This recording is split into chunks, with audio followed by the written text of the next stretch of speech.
today I'm sitting here with Nate Wagner. Do I pronounce your last name right? Mm-hmm. Okay. Yeah. And he's with TDH. Yeah. Can you tell me what TDH stands for? TDH stands for Travis Dean Harlow. Okay. And what does this company do? We are roofing, siding, anything exteriors, exterior restoration or renovation. Okay. And how did you ever get started with TDH? Yeah, so it's kind of a funny story. So I started out, I was painting right out of high school. I had a business mentor at the time that hooked me up with Aspen Contracting, which is the largest residential roofing contractor in the country. Oh. And I was doing all of their painting for here in the Omaha metro area, and quickly realized that the swinging of the paintbrush wasn't probably the best avenue for me.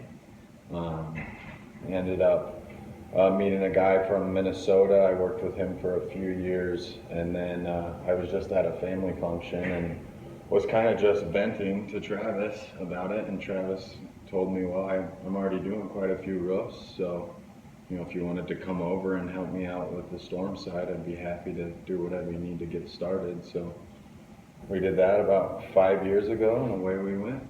Awesome. I didn't even realize you've been here 5 years. Mm-hmm. So your title is? Sales manager. Sales manager. Yeah. And what did you enjoy most about doing this? About the job in general? Mm-hmm. In general, it's the being able to kind of shuck the system, if you will. There's kind of a bad stigma for our industry. So if you are even making an effort to be honest and do things the right way, it's very noticeable.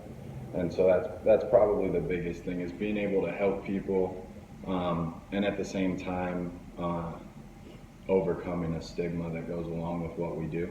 Yeah, it's interesting because so many professions get stigmas, even real estate agents. Mm-hmm. So I am a real estate agent.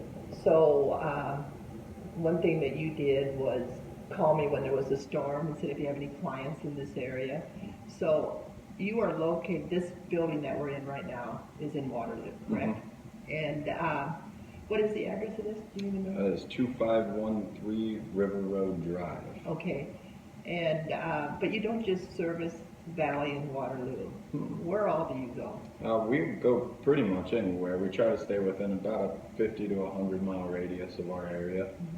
So you do Omaha, Millard, Ralston, Papillion, all those areas, Gretna, Lincoln, yes. Mm-hmm. So just, but the fact that the office building is here does not limit you to Valley or Waterloo. No, a lot of the times during the spring and summer, our guys spend the vast majority of their time in their trucks, mm-hmm, outside of the office anyways, so. Well, one thing I was going to ask you, you've done a lot for my clients, but let's say someone doesn't know if they have storm damage, and they call you up to come look at the roof. Do you charge for that? No. So some companies do. They'll charge to come out and look at the roof, but you don't charge for that. No. Okay, so that's awesome. Because I know I've been on listings and stuff, and I've called you, and you've come right there, or someone from the company. Mm-hmm. So that's good. So what is something? I think we were talking about this yesterday.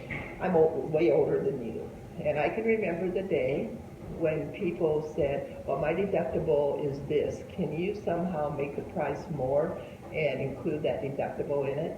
Now the laws have changed, as I understand. Can you tell me about that? Yeah, so this would have been a couple of years ago now. They passed the bill LB 437 in the Nebraska legislature, and all that did was essentially it made it enforceable that contractors can no longer manipulate their pricing in order to build a deductible in. A deductible is supposed to be the homeowner's financial responsibility. It's an agreement that they have with their insurance company for that coverage. So it's just become enforceable now. It's something ethically that we try really hard to stay within all legality and ethically, oh man, I misspelled Nancy. No, but no, it's very important because two things could happen. If you did try to cheat the system, you could lose what? Everything. Everything. Yeah, I mean, if you were to get caught doing that, you lose your license, you can't do it. Plus, again, this all goes kind of back to the integrity of the industry and that stigma that we talk about. So I was wondering, hypothetically, I would never do this, but say I called you, I said, well, this roofer will incorporate my deductible. It could come back to haunt the homeowner also, right? They could probably lose their insurance if you tried to do insurance fraud of some type. Yeah, so it's nice that you protect the client too by not doing that for them. So tell us a little bit just about you personally. You're married or have a family? I'm engaged. Yep. I have 4 little people. Oh, that's cute. Boy, girl, boy, girl. I coach baseball. So you're busy. Yeah. And the cool thing about that is you're still there for your clients, and I know that for a fact. So you have been in the Waterloo Valley area for quite a while. Tell me what you enjoyed about just those 2 towns. I like the tight-knit community, small towns. Everybody seems to know everybody or everybody's history. It's kind of neat to get the family stories from, you know, people that have just known the family for 50 years or. So that's really what people like to know about towns. Now, for you personally, if you were going to eat out, hypothetically in Valley or Waterloo, what are some good restaurants that you think? The first one that comes to mind is Farmer Brown's. They're known for?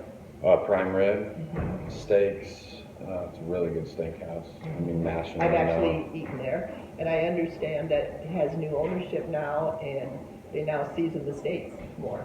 You have a choice. Yeah, that's awesome. I was just there last week and had a seasoned steak. And the shrimp skewers for the appetizers are fantastic. Awesome. Big fan. We're going to do an interview with Farmer Brown's too someday. But back to the roofing. So if a real estate agent watches this hypothetically, they can call for your services, but a homeowner does not have to go through a realtor. They can just call you anytime and you come and check their roof. Yep. My phone's on day and night. If you have a leak, I try to tell people I'm available for you. So. What's the weirdest situation you ever found? Do you have one? Yeah, there's been a few. Probably the strangest thing that I have seen, well, I mean, that you get, like, there's common ones that you wouldn't expect, like bats in the attic. You would be surprised how many homes have bats in the attic. It's actually crazy. Probably the scariest situation that I've seen is, I've been in a house of like a 5,500 square foot house that had a single attic space, and all of their bathroom venting was vented into the attic space. And so when you went in there, there was mold, you know. Oh my gosh! As a realtor, we know that it's a dirty word. Yeah. And that was one of those where I was like, you would never know. You know, you just don't realize it. You would never know that this is going on if you hadn't gone up here. Like, there's no way to know. So, as a person who is not a roofer. Quickly, I should add a funny story to that. Okay, also. go ahead. So there was one time I was doing a wood shake inspection, and in order to find out if wood shake is actually hail damaged, what you're looking for is if the shake is split and split through. So I was climbing. It was a 12-12 roof, which is obviously quite steep. It's wood shake, so it's slick. And I was on the peak and peeled back just a little piece of the ridge and found a wasp nest. And they're trapped on this cedar shake roof. So I got to shimmy down on my stomach, getting stung on my way down. So that's one of those. Yeah, that you'll never forget. I will not forget that. Yeah. So the thing, as a person who's not a roofer, and if you've never replaced a roof, or I know times change. This week it's like this, next week it's like this. But you do something that I don't know if all roofers do. but if you tell how you help with insurance. Yeah, so as far as insurance is concerned, if you have a viable claim, it's pretty cut and dry. You either have the amount of damage or bruising to the shingles that warrants replacement, or you don't. And the way that we do that is I go down to Dallas and I go to a HAG engineering course and get a certification, and all that really is they explain what bruising looks like, what can be counted as bruising and not granule loss, etc. And then so I just have a form that I bring out to every job that lists off each slope of the roof, and then I can count the total number of bruised shingles within a single square, which is a 10 by 10 area, 100 square feet. So when the adjuster comes, what do you? I meet with them. Typically, I already have an estimate prepared for them when they get there. I also have photo documentation of the damages ahead of time. That way, when they show up, they both know, or we both know, that we're not wasting each other's time. I also try to do that with homeowners on the front end. I give them that full damage report to keep, so that way they know exactly what they're filing a claim on. A lot of guys in the industry do what we call chasing ghosts.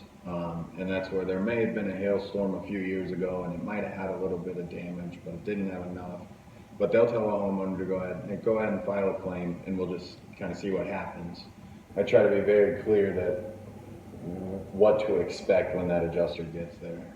In my career, I think I've had 3 roofs denied, so it's a pretty good percentage. Right, I think you need an expert like yourself there to help represent that homeowner. Right.